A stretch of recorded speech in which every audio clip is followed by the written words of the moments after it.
Welcome, Capricorn. This is Regina from Pacific Tarot, getting ready to do your new moon in Leo reading. The new moon of August 4th is focusing on the area of your life that concerns shared resources with others, usually with intimates. This can be anything from a spouse, family members, to an investment group.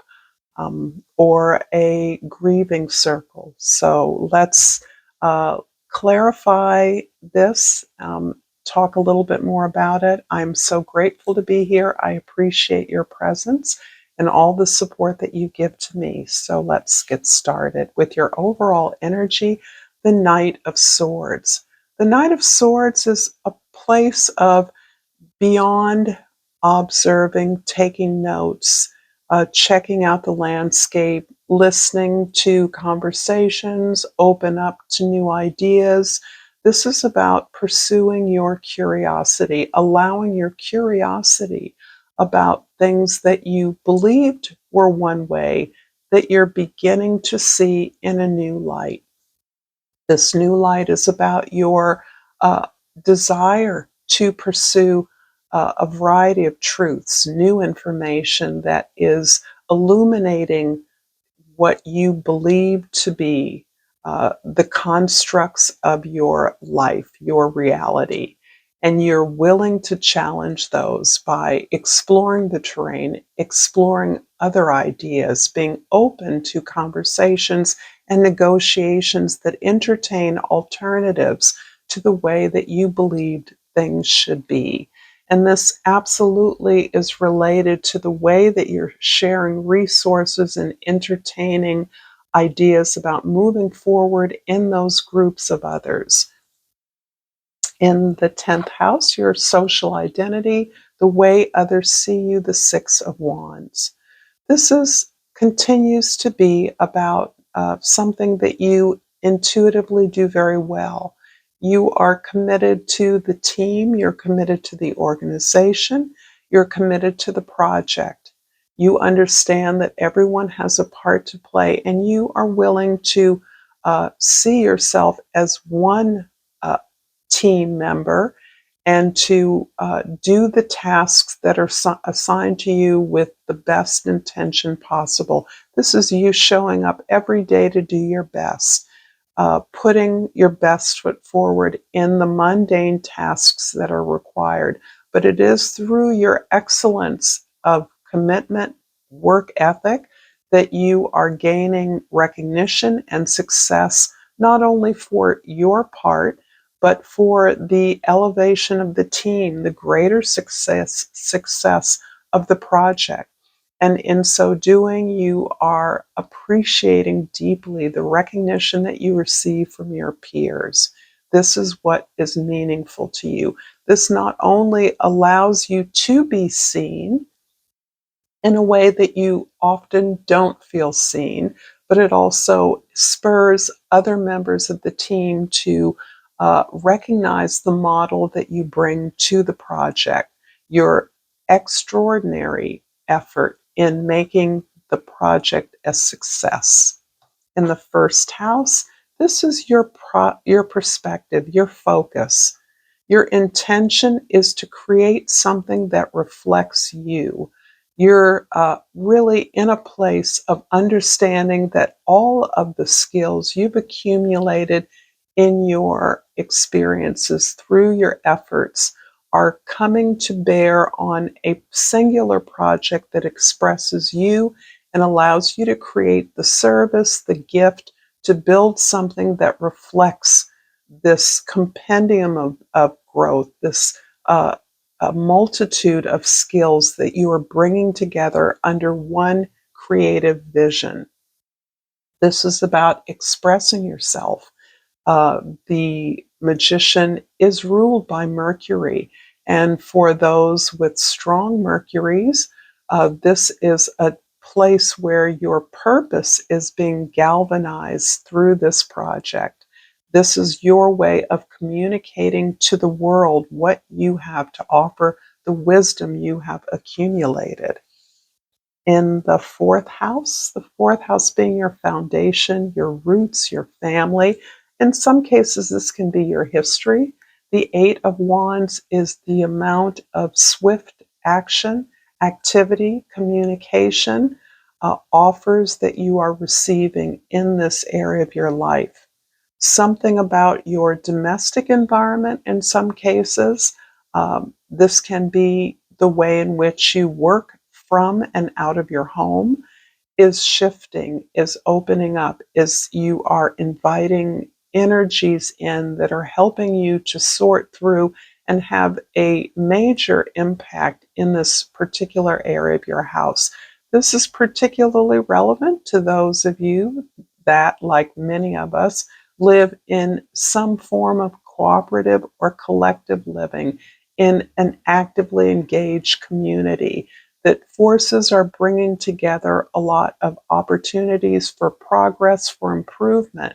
And this is having an impact in the way that your community, your collective, your cooperative is modeling a way of living for others. In the seventh house, the house of your significant others, we have the Seven of Wands. There's a sense here that you are understanding the necessity for strong, clear, and firm boundaries. Some of this is to the service of you putting together a project, planning, organizing, orchestrating a project that is the focus of your full attention. And this is about really sorting through the offers and the requests that you receive so that you are clearing space for so that you can operate from that place of your strength and your gifts. This is you standing up for yourself, which is a necessary clarification at a time when you are clearly so deeply engaged in communities, teams, organizations where you are working consciously with others. Part of the gift of your participation in these groups is your ability to listen, negotiate, mediate, to be open to new ideas and alternatives. But you are not waiting for others to do their part, more or less. You're really clear that your focus necessarily must be clearly on your target, and you must allow yourself the space, declutter your space so that you can work from your creative space of innovation. If this reading is resonating for you so far, Capricorn, please like this video, share this with others, and subscribe to my channel, Pacific Tarot. I always enjoy your communications, your thoughts, and feel deeply appreciated and supported by many of you. And I pulled the Golden Wolf. And the key word is intuition. This resonates for me as a Capricorn. Self-discovery is never ending. Embrace the changes you need to make to evolve to your fullest potential. I love this. This feels very, uh, very critical, very clarifying. The energy of the lone wolf is one that many of you may identify with in a positive sense.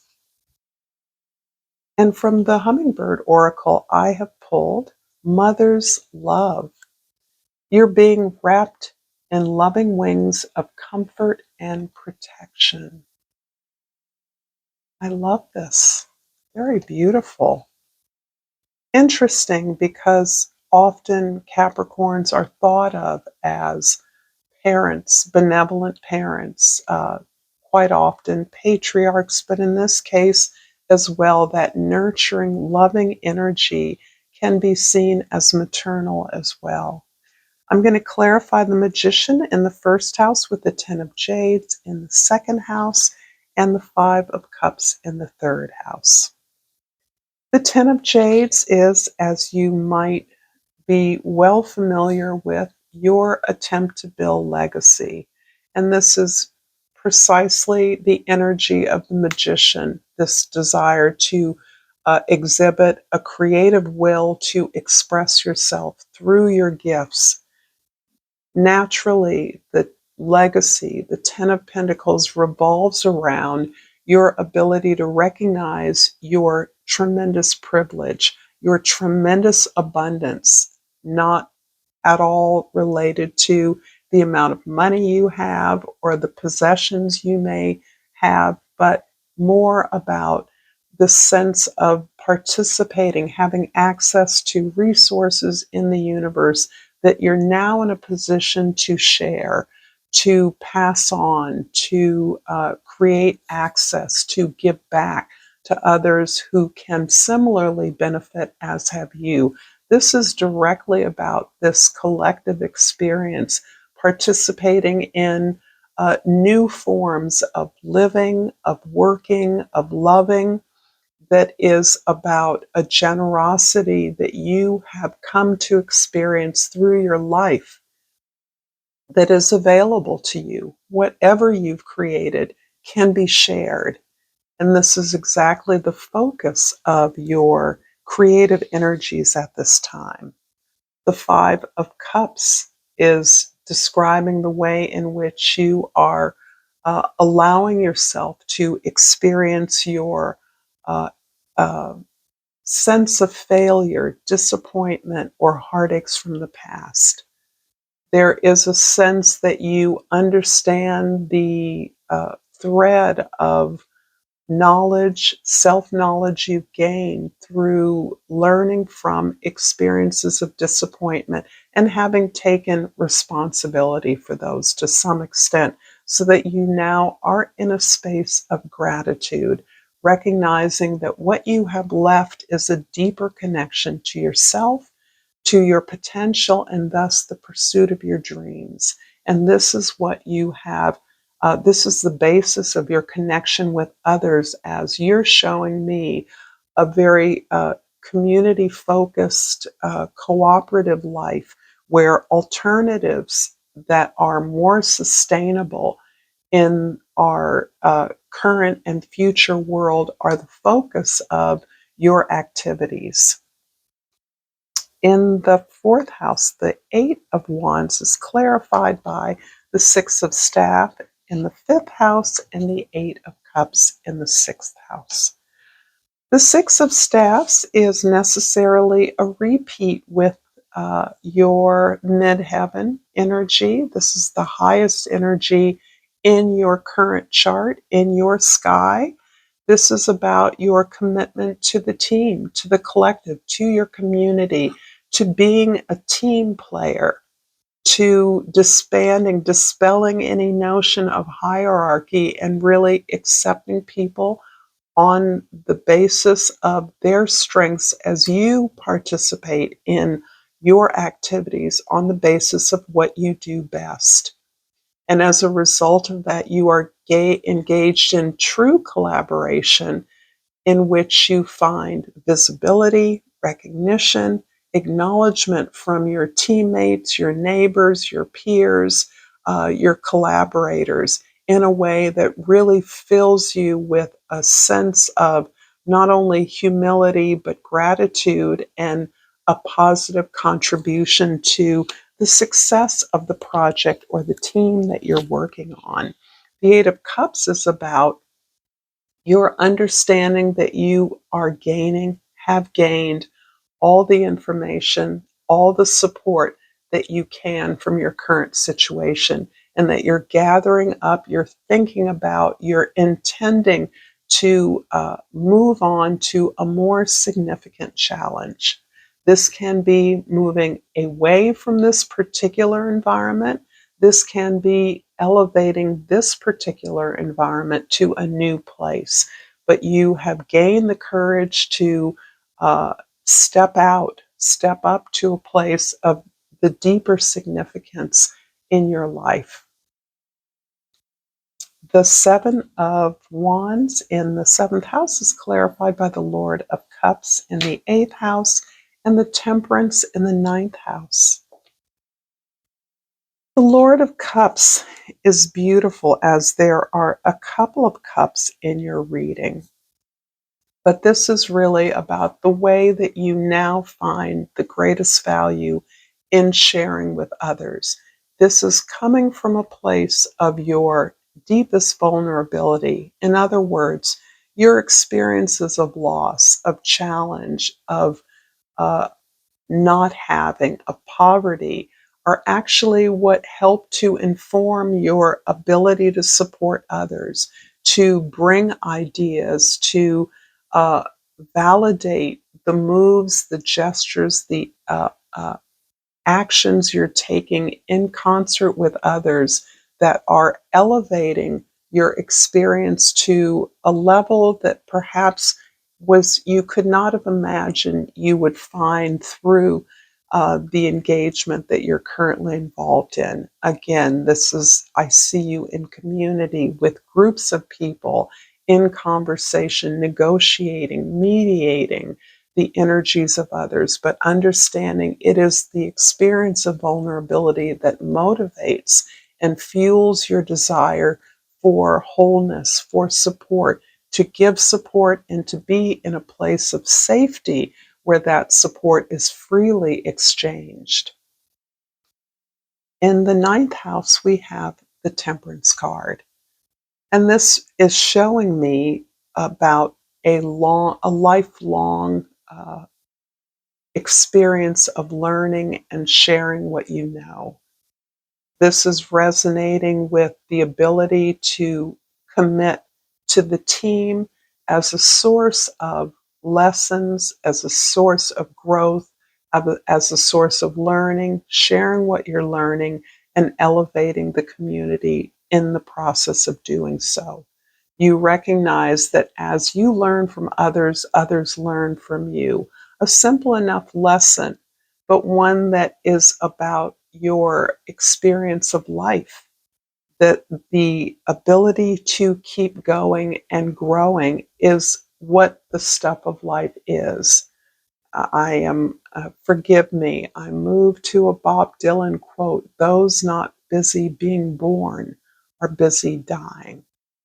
And this is what you are tapping into at a spiritual level, at a cultural level, through your efforts to share ideas and to gain greater experience and knowledge. The Six of Wands in the 10th house is clarified by the Nine of Cups in the 11th house and the 10 of Cups in the 12th house. This is absolutely incredible. This is pulling together so much of the energy that you have worked long and hard to sustain, to create, to establish in your life. It's not simply the accumulation of things, but is the value of those things. It is the value of sharing, of opening up your imagination, being vulnerable, being creative in every situation that spurs your own exploration, moving forward into new, unfamiliar landscapes and terrain for you. It's the Nine of Cups in particular is describing the joy in the process of learning, of sharing, of being vulnerable, of having overcome difficulties, knowing at this point in your life that you know what is best for you. And it isn't simply the things, it's the process of achieving that, the process of learning, the process of growing, and being satisfied that not only have you uh, achieve something that contributes to your safety, your ability to heal, and your ability to support others, but that you have enjoyed the process, that you understand that things change and your ability to extract the emotions, to own the feelings, to own the experiences through your emotional lens is what gives you the sense of satisfaction, wholeness, comfort, security in your life. The Ten of Cups is particularly valuable when we look at the Ten of Jades. These are representing the ideal of a community, a family, and a world you want to participate in. they're both tens, which means they're about change, they're about transition, they're about growth, they're about elevating to a new level. And the magician energy is what's bringing this together for you. You are accumulating the sense of elevated values that contribute to your abundance and your ability to sustain that in community.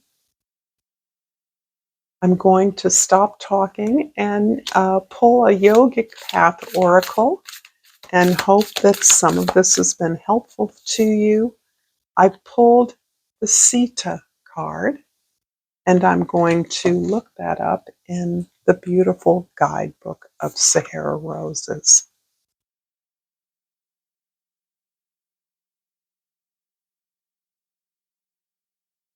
Sita, goddess of devotion and loyalty. You've devoted your entire self to a person or project, and your loyalty cannot be questioned. Even in the face of harsh treatment, you've endured in the name of love. Sita remained loyal to her husband Rama, despite being told he was dead, and when another king wanted to marry her. When her husband returned, he did not believe her fidelity. She said, I'm telling the truth. If I'm telling the truth, I will jump into this fire and will not be burned. She stepped into the fire untouched, proving that she was indeed loyal. Sita understands how much you truly care and the sacrifices you have made. You've displayed selfless devotion and which is one of the most holy things we can do. In serving those you love, you serve the divine. Thank you so much, Capricorn, for this reading. Until next time, namaste.